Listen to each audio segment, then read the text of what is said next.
Et bonjour à tous et à toutes, bienvenue sur ma chaîne pour une nouvelle vidéo et aujourd'hui je vous propose une vidéo association surprise de cartes avec l'oracle de la triade.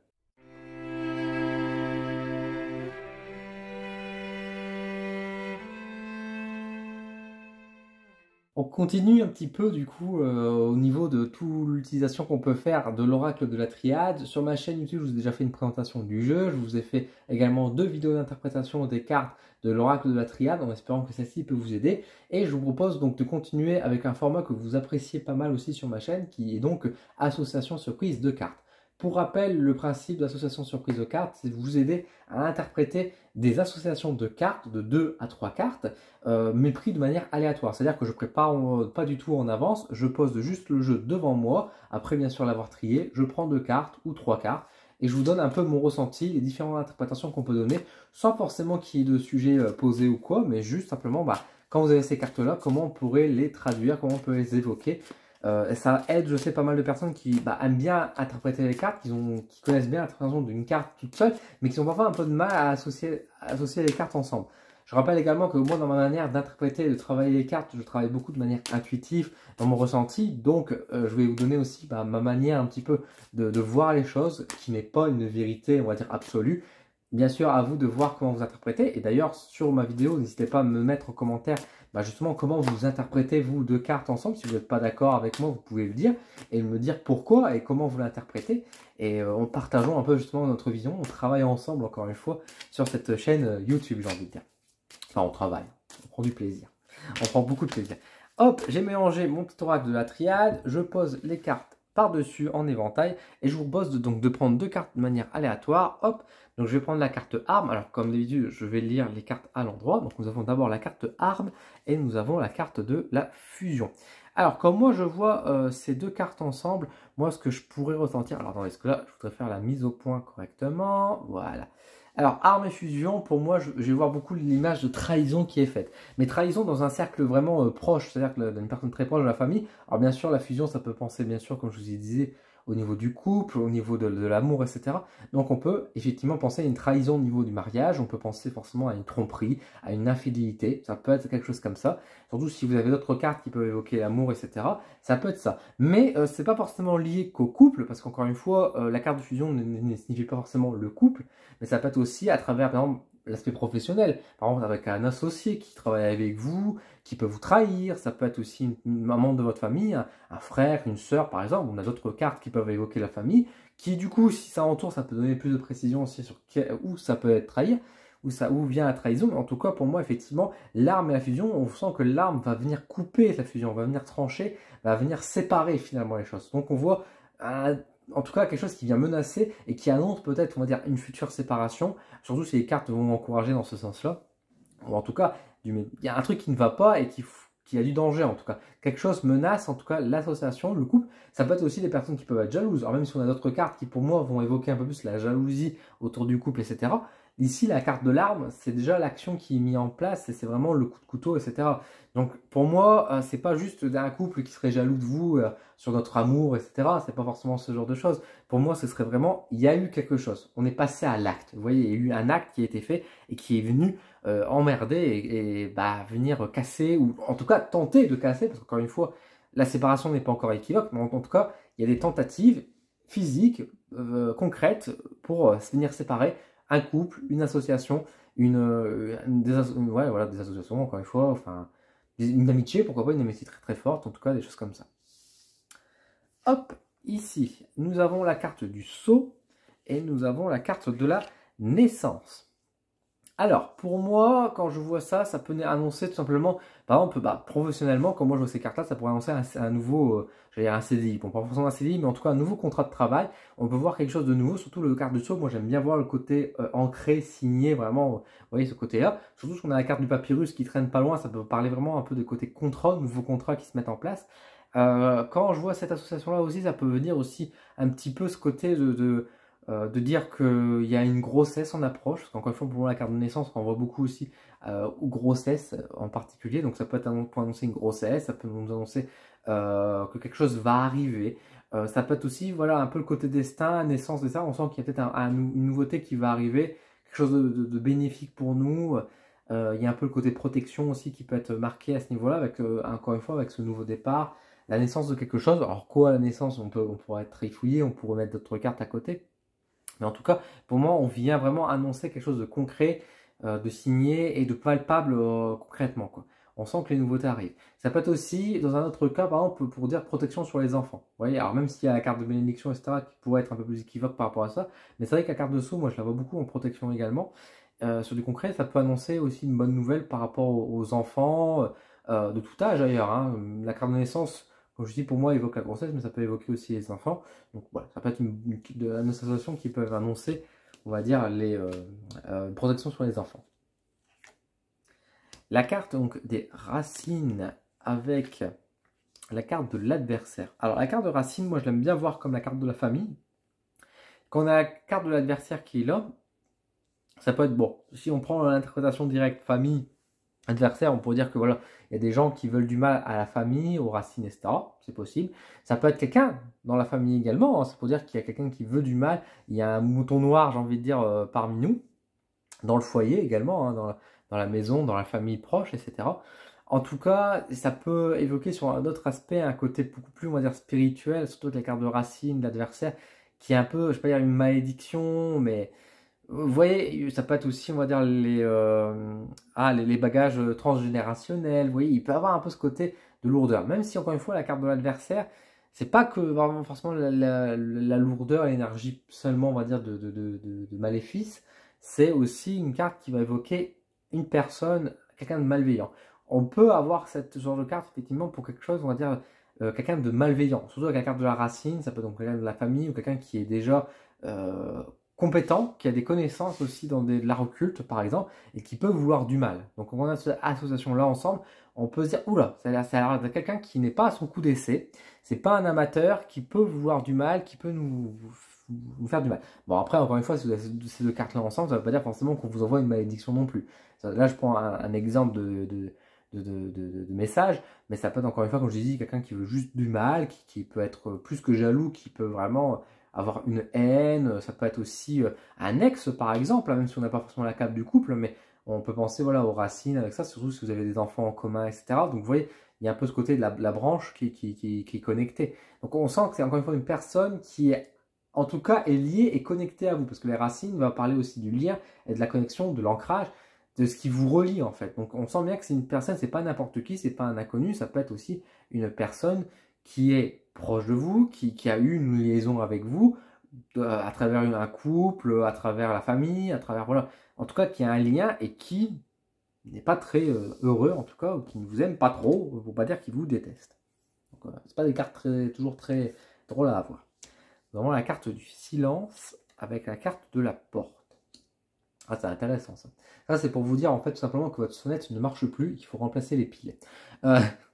Bon, blague à part, la carte du silence, c'est de la porte. Pour moi, je pense que c'est plus pour annoncer, on va dire, du renouvellement, des ouvertures, des occasions, des opportunités qui vont se présenter à vous, mais qui du coup, soit sont extrêmement discrètes, donc dans le sens où vous ne savez pas ce que c'est et vous n'allez pas voir en fait forcément ces opportunités, vous n'allez pas, enfin ça va être montré discrètement, il faudra bien le repérer, ça peut être une interprétation possible. Ça peut être aussi d'une autre manière, le côté tais-toi. Tu sais peut-être quelque chose, tu connais peut-être un peu, tu as peut-être des opportunités qui sont à toi et on te conseille de garder ça pour toi en secret, ne pas trop dire, ne pas trop évoquer les choses pour pouvoir avancer, pour pouvoir ouvrir les portes aussi. Parfois mieux se taire pour pouvoir ouvrir les portes, parfois on essaie de forcer et c'est en ne faisant rien, en ne disant rien, que du coup on s'ouvre des portes, on ouvre la porte au secret. La carte du silence, de manière générale, va inviter à l'inaction, comme je vous ai dit, au silence, bah, voilà, à garder un peu secret également, hein, toi, à cacher les choses, tu vois, je te tutoie, hein, tu vois, mais à cacher les choses, etc. Mais c'est vrai qu'avec la carte de la porte, ça fait une association assez originale. Alors bien sûr, il faudrait entourer pour avoir plus de détails, mais on a ce côté vraiment de dire, il y a des choses voilà, qui s'ouvrent, qu'il y a voilà, des vérités peut-être qui vont apparaître, des choses comme ça, mais sans forcément qu'on fasse des choses, ou alors qu'on nous invite, justement, pour moi c'est plus en mode conseil, quand on a cette association de cartes là ensemble, en mode, hé, du calme, laisse faire les choses, observe. Observe et tu verras. Observe et les portes s'ouvriront. Il y a un peu ce côté-là, vous voyez, qui ressort quand je vois ces deux cartes. Hop, on va prendre la carte de l'alpha. Et nous avons la carte du retour. Alors, bah, retour à la case départ, hein, j'ai envie de dire quand je vois ça. Empocher 20 000 €, hein, et puis bah, continuez, et faites attention de ne pas tomber sur la case prison. La carte de l'alpha et du retour, bah, effectivement, il y a un peu ce côté de revenir à ses origines. Alors, revenir à ses origines, ça peut revenir soit en arrière, peut-être que vous avez pris un chemin et que là on vous dit non, non, demi-tour, t'es pas forcément à la bonne voie, ça peut revenir aux origines, par exemple dans un couple, si votre couple va moyen en ce moment et que vous demandez un conseil et que vous avez cette association-là, on vous invite peut-être à revenir à l'essence même de ce qui faisait votre couple quand vous avez commencé à débuter, au début de votre flirt, comment vous faisiez, peut-être que vous faisiez beaucoup de voyages à l'époque et vous aimez ça et que là ces derniers temps vous en avez fait beaucoup moins, peut-être qu'il y a un retour aux sources finalement à faire.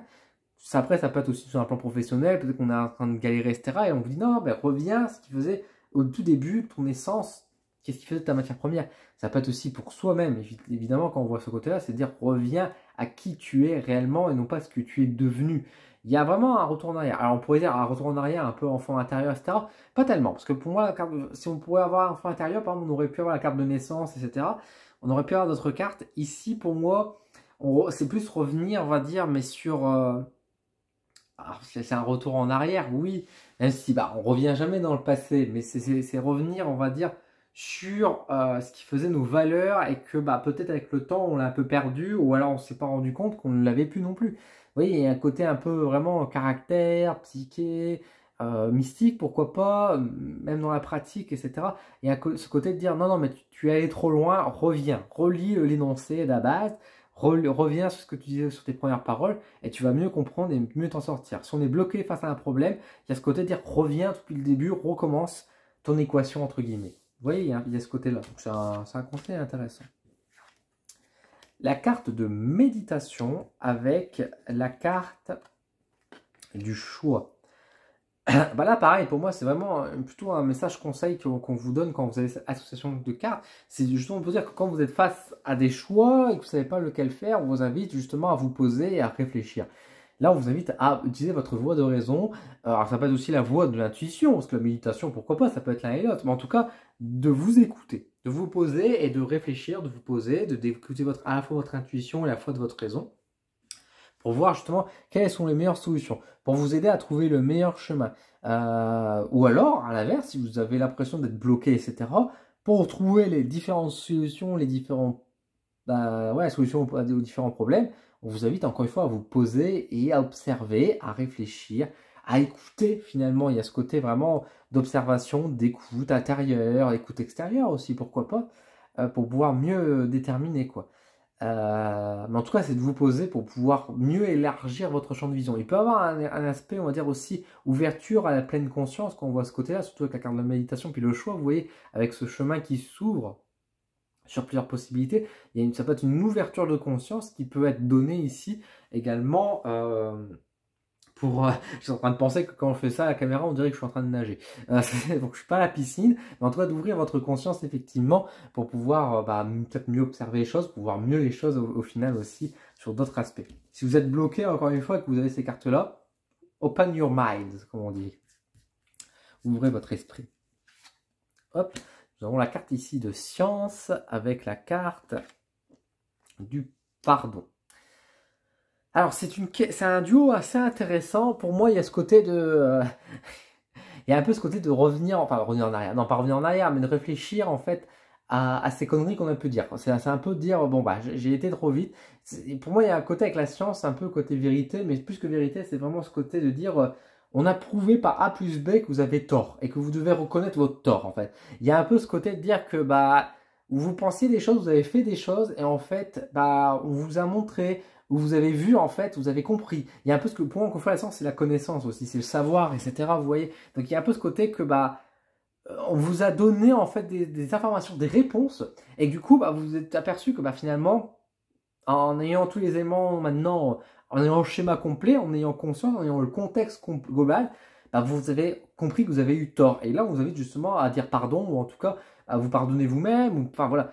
Donc, il y a un peu ce côté de dire, bon, j'ai fait une erreur, j'ai dit une bêtise, j'ai fait quelque chose de mal. C'est de reconnaître un peu ses torts, en fait, avec la carte du pardon et de la science qui est à côté, parce qu'encore une fois, vous avez eu connaissance. Alors, encore une fois, au moment où vous n'avez pas ces connaissances, etc., oui, vous avez mis une hypothèse, mais là, aujourd'hui, on vous dit, voilà, vous avez fait une erreur, c'est pas grave, hein, ça peut arriver. Alors, bien sûr, on a aussi la carte erreur. Alors, vous pourrez dire, oui, bah, on pourrait avoir la carte erreur qui apparaît. Mais là, en fait, plus que indiquer que vous vous êtes trompé, parce que la carte erreur récent, ça pourrait donner une autre information. Ici, avec l'accent c'est pardon, pour moi, j'ai beaucoup plus ce côté, on va un peu plus loin en mode, bah, vous vous êtes trompé. Vous vous êtes trompé. Et que du coup, maintenant, bah, il faut dire pardon aux personnes que vous avez peut-être vexées, ou alors, bah, changer un peu votre vision des choses. Enfin, il y a vraiment ce côté de dire, bon, accepter en fait, finalement, vous voyez, cette problématique que vous avez pu avoir, quoi, par rapport aux connaissances. J'essaie de voir dans un autre contexte ce que ça pourrait dire d'autre de beau, quoi. Ouais, pourquoi pas redonner une chance, on va dire, entre guillemets, à certaines connaissances, à un certain savoir, peut-être dans les formations, mais ça serait quand même aller, pour moi, tirer un peu les cheveux à ce niveau-là, à mon sens en tout cas. Mais avec d'autres cartes, pourquoi pas? Peut-être qu'il y a ce côté aussi de réapprendre, peut-être, de redécouvrir. Mais bon, enfin, de réapprendre, etc., je vois pas pourquoi on mettrait la carte forcément du pardon là-dessus. Enfin, je vois un chemin, mais ça me paraîtrait un peu gros. Faut voir le contexte, encore une fois, du tirage également. Alors là, je vais poser maintenant trois cartes. Nous avons donc la carte de frère, nous avons la carte illusion et nous avons la carte de la clé. Alors, quand on a ces trois cartes ensemble, comment on pourrait interpréter pour moi, en fait, comment je vois ce truc-là, il y a un avertissement, en tout cas, sur quelqu'un, alors de votre famille ou de un des amis proches, un collègue, etc., qui n'est pas réellement, enfin voilà, qui n'est pas, la relation n'est pas aussi belle que vous pouvez le penser. Il y a la carte d'illusion qui vous montre bien que, bah, quand ça va, en fait, oui, tout va bien et que c'est votre meilleur ami, etc., mais qu'en réalité, c'est peut-être un peu plus subtil que ça. Et justement, pour moi, la clé vient un peu dire que vous pouvez interagir, que vous pouvez agir, et que c'est à vous de décider où ça va, quoi. Peut-être que vous sentez effectivement que par rapport à cette relation, etc., qu'il y a quelque chose un peu de bizarre, et que si vous avez la carte de la clé qui vous ajoute avec vous, là, ça peut vous indiquer que oui, vous avez raison, il y a peut-être quelque chose de louche avec cette relation, qu'il y a quelque chose de caché, mais que c'est à vous de venir d'en découvrir, c'est à vous d'aller chercher, c'est à vous d'agir. Vous ne devez pas laisser faire et attendre que ça vienne. La clé, pour moi, vient dire, allez, là, il y a la serrure, là, il y a la clé, ouvre la serrure pour pouvoir découvrir qui est-il réellement et quelle est son véritable intention, son véritable but. La carte de frère, ça peut être aussi, pourquoi pas, dans une jeune relation amoureuse, par exemple, si vous commencez, vous voulez savoir si la personne est sérieuse, etc., la carte de frère peut représenter effectivement un peu la liaison que vous pouvez avoir avec cette personne-là. Je vous rappelle que cette carte-là peut être aussi une sorte de carte d'âme sœur, etc. Donc, on voit qu'avec la carte de l'illusion, il y a quelque chose de malsain, mais qu'on vous invite justement à aller fouiller, à aller chercher. Hop, on va prendre donc ici la carte de l'eau, la carte du temps, et la carte de l'ordre. Ah, ça, c'est intéressant. C'est intéressant. Alors, bien sûr, la carte de l'eau, comme je vous avais dit, c'est beaucoup le lâcher prise avec le temps. Il y a vraiment ce côté pour moi, de laisser faire, en fait, avec le temps. De laisser faire les choses. Pour moi, en fait, il faut lire de manière stricto sensu le tirage ici. Sans se prendre la tête. Hein. L'eau, c'est le lâcher prise. Donc, il y a un peu ce côté de dire de rien faire, de laisser faire les choses. Telle l'eau, laisser les choses évoluer au fil du temps, au fil de l'eau. Avec la carte du temps, qui vous indique aussi justement que le temps est votre allié ici, qu'il faut laisser du temps.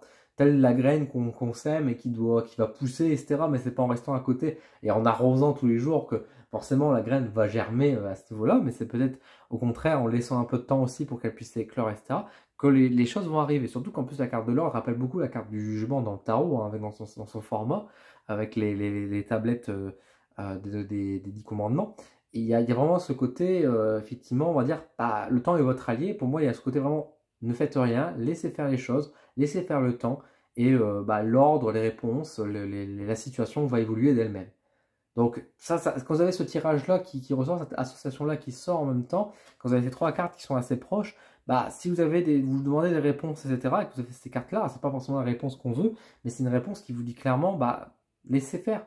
C'est pas la peine d'agir. Là, c'est juste le temps. Le temps seul peut agir, et vous avez déjà fait votre part. Maintenant, il faut laisser faire les choses, et vous aurez votre réponse. Moi, ça me fait penser beaucoup, par exemple, au divorce, etc. Vous avez fait tous les papiers, vous avez tout signé, etc. Maintenant, il faut attendre le jugement. Et voilà, typiquement, vous n'avez plus rien à faire. Le jugement, il y aura lieu, hein, votre divorce va être prononcé, mais pour l'instant, ce n'est pas le cas parce qu'il faut laisser plusieurs mois passer. Vous voyez, c'est un exemple typique de ce qu'on peut retrouver dans ce genre d'interprétation.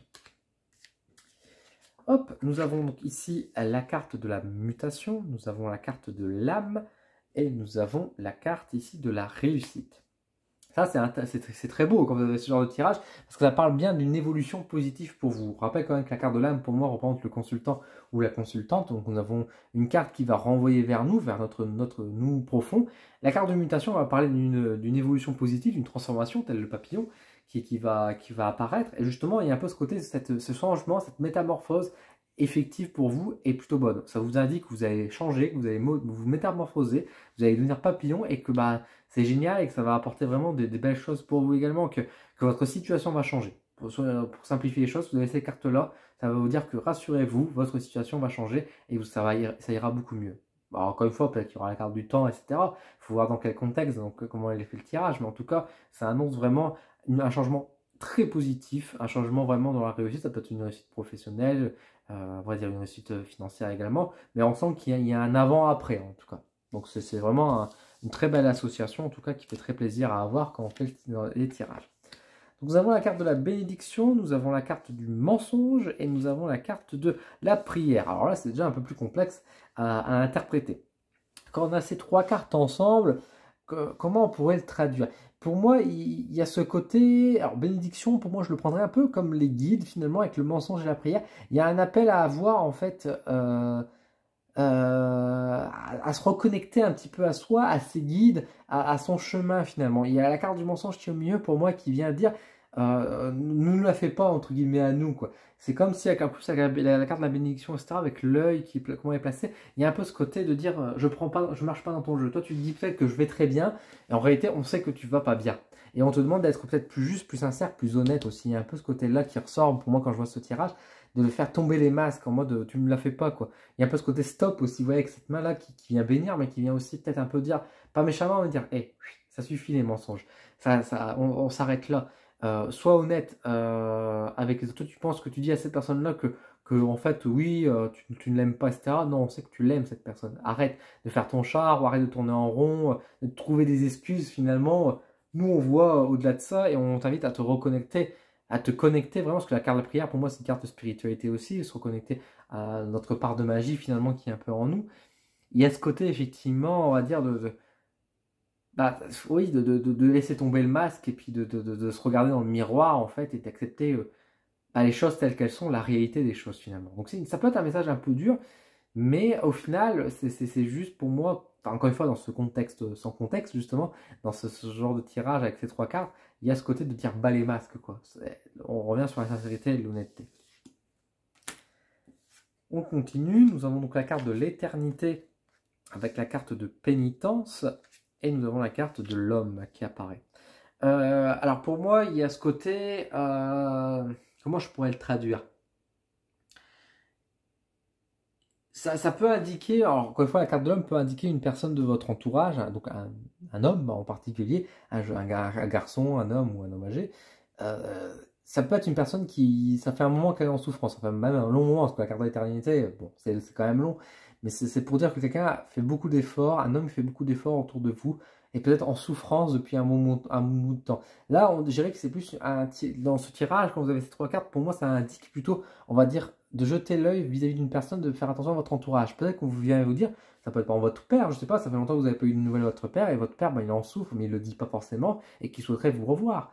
Ça peut être, ou alors c'est une personne qui est malade et qui ne veut pas se soigner alors qu'il est en souffrance. Ça peut être une personne qui fait beaucoup d'efforts et qui a du mal et que peut-être que vous devez aussi lui donner un petit coup de main, par exemple. Vous voyez, enfin, sans dire de façon que vous devez l'aider. Ça peut être aussi, là je donne l'exemple que vous devez l'aider, mais effectivement, parce que là, il n'y a pas forcément de message d'aide, c'est juste dire, il y a un homme qui fait des efforts ou qui est en souffrance, qui galère. Voilà, il y a un homme qui galère depuis un moment. Maintenant, qu'est-ce que ça vous évoque? Qu'est-ce que ça pousse pour vous, j'ai envie de dire, quand vous voyez ce genre de message, d'information, quoi. Est-ce que vous savez de qui on parle? Est-ce que vous voyez pourquoi? Dans quel contexte? Qu'est-ce qui fait souffrir? Qu'est-ce qu'il fait comme effort, etc. De quoi il souffre, finalement, cette personne, depuis longtemps? Un poids qui peut porter un poids inconscient, hein, tout simplement une blessure profonde, hein, ça peut être aussi ça, une blessure de l'âme, etc. Donc, voilà, ça indique en tout cas quelque chose. Alors, si on est un homme, on pourrait dire, est-ce que c'est pour soi? On pourrait l'interpréter comme ça, mais comme je dis, pour moi, quand ça nous concerne, c'est plutôt la carte de l'âme que j'aime bien voir, quoi. Allez, on fait un dernier tirage. La carte de la lumière, de l'élévation et de la sagesse. Bon, bah, ça fait un beau dernier tirage, j'ai envie de dire. Bon, bah, globalement, pour moi, on est vraiment sur un très beau message qui vient évoquer, bon, pour moi, le céleste, bien sûr, le côté mystique à travers la sagesse, même la lumière. Quand je te dis la carte de la lumière, ça peut montrer un peu le paradis, l'autre côté du voile. Enfin voilà, ça peut être aussi vraiment le succès, etc. Pour moi, il y a vraiment ce côté très positif de message, de connexion avec là-haut, de cadeaux, de bonnes réflexions, de bon agissement. En plus, la carte de l'élévation, avec ce trait de lumière, moi j'ai vraiment un peu ce sentiment aussi comme si on était béni par la lumière qui nous offrait quelque chose. En plus, c'est marrant parce qu'on a la lumière qui est là avec le soleil, on a l'élévation avec la lumière qui tombe sur la pyramide, et regardez, on retrouve cette pyramide qui est juste là, quoi. C'est comme si on recevait un cadeau du ciel. Vous voyez, il y a un peu ce côté qui est présenté de cette manière-là, de bénédiction, de chance, en fait, qui est là. Ça peut être aussi un moment de chance, mais en tout cas, on sent qu'on est un peu béni, qu'on est bien vu, qu'on est connecté. Avec la spiritualité, avec le monde de l'au-delà, etc., qu'on est intuitif en particulier, et qu'on est sur un bon chemin de progrès, d'évolution, etc. Donc on est vraiment sur un excellent tirage à la fin. Je souhaite à tout le monde d'avoir ce genre de tirage, parce que c'est vraiment très très beau, et j'aime beaucoup cette symbolique qui se présente à nous. Encore une fois, il n'y a pas de hasard, mais c'est vraiment magnifique. J'aime beaucoup ce tirage. Vous me direz en commentaire également ce que vous en pensez, mais effectivement, enfin, je n'ai pas 36 000 traductions à vous donner, dans cette interprétation, il y a vraiment ce côté de soyez bénis, soyez chanceux, soyez amour, voilà, vous soyez dans la lumière, et enfin, on vous offre la lumière également en retour, donc c'est plutôt ça, quoi. Il y a ce côté, on bénit les gens, la lumière nous accompagne, donc c'est vraiment très très chouette, très très chouette.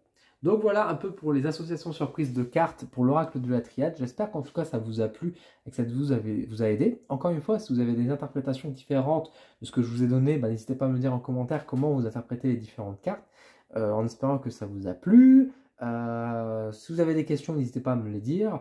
Je referai sans doute un autre épisode par la suite d'association surprise de cartes de l'oracle de la triade, et peut-être d'autres jeux également. Si vous voulez d'autres jeux, bah, dites-le moi également en commentaire, hein, que je vous écoute, je vous lis, et si je peux le faire, je le fais avec grand plaisir. Et puis bah, écoutez, sur ce, je vais vous laisser. Prenez soin de vous. Et puis bah, je remercie donc toutes les personnes qui sont abonnées à ma chaîne, qui me soutiennent régulièrement. Et je remercie également toutes les personnes membres du coup de Pause Dodin qui m'aident, on va dire, à pouvoir réaliser mes projets, à continuer à faire mes vidéos, à lancer mon entreprise, etc., etc. Bref. Merci à vous, prenez soin de vous et à bientôt.